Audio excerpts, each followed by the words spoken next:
Grabe guys, hindi ko akalain na sa kapapamigay natin ng mga gamit na napupulot natin sa basura ay marami na pala tayong napapasayang mga tao. Kaya tara, samahan nyo kaming mamigay ng mga gamit na napupulot namin sa basura. Pero bago ang lahat, ako nga pala si Tolome, ang basurero mula sa bayan ng Tayabas.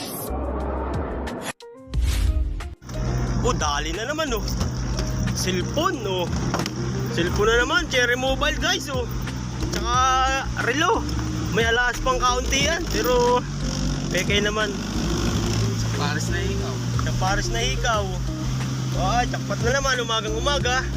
Boundary na naman, buena mano. Bali dito nga pala namin inantay yung followers na bibigyan namin ng monopod at saka yung kalderong maliliit. Kasabay nga nito ay yung pag-abot sa amin ng suka ni Tolome. Baka isipin nyo na ako yun, hindi po ako yun. Hindi, okay lang ba? Naka ano to? Naka video, okay lang. Ano ba kayo muta pa? Hindi. Grabe, sobra po kami nagpapasalamat sa bigay nyo sa aming suka. Kaya kung gusto mo rin ng ganitong suka, dito lang po yan sa Ilayang Alsam matatagpuan. Maya nga dumating na yung followers na bibigyan natin ng mga napupulot natin sa basura. Pero sana lang magustuhan ni ate yung may bibigyan natin. Ay, ipit lang. Uy, ang ganda ng kaldero. Kakaperanggot. Oh my God. Yan, ay pang ano. Uy! Laruan yan! Uy, ang ganda no. Kung ano collection yan. Oo. Hindi ka marunong ng salta collection. Yan. Antik. Kahit na yan. Okay.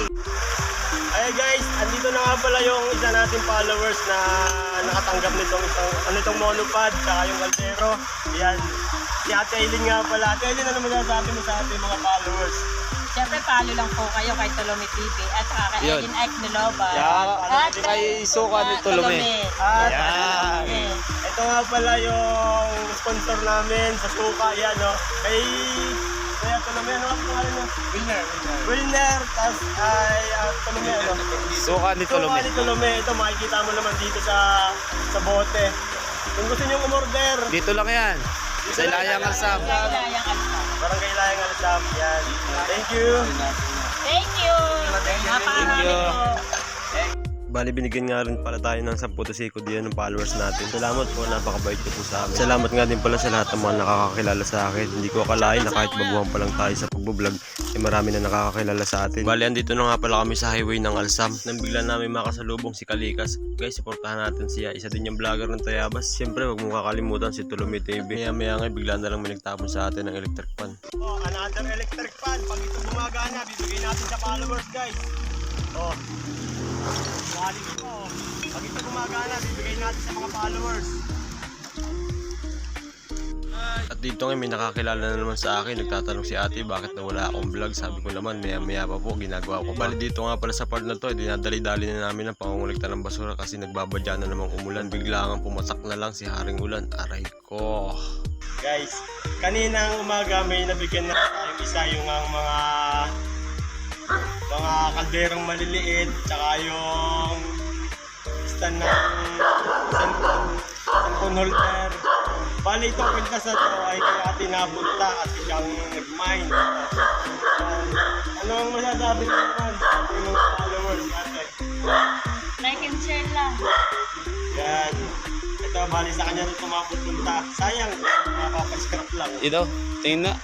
So guys oh. Wow.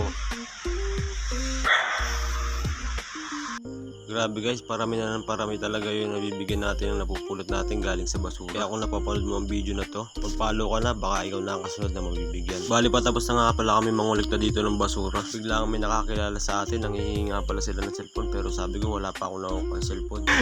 Shoutout nga pala kay Idol! Ayun o. Mayrin Doors! Wala pa!